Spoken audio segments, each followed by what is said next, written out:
समित कदमचे आरएसएसशी संबंध आहेत असा आरोप संजय राऊतांनी केलाय। संजय राऊतांनी समित कदमचे फडणवीसांसोबतचे फोटो दाखवले आहेत।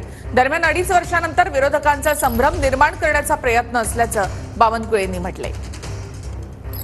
अनिल देशमुख यांना जो सुमित कदम नावाचा मिरजेचा एक लायझनिंग करणारा माणूस भेटला, आता फडणवीस आणि त्यांची टोळी सांगेल आमचा काही संबंध नाही। मिरजेतला तरुण आहे, त्या संघाशी आरएसएसशी संबंध आहे, भाजपशी संबंध आहे, देवेंद्र फडणवीस यांच्याशी संबंध आहे, हे आपण पाहिलं असतं। तुमच्यावर गृहमंत्री पदाच्या काळात दबाव निर्माण केला असे म्हणता, तुमच्या घरी येऊन तुम्हाला काही बाबी झाल्या असं सांगता।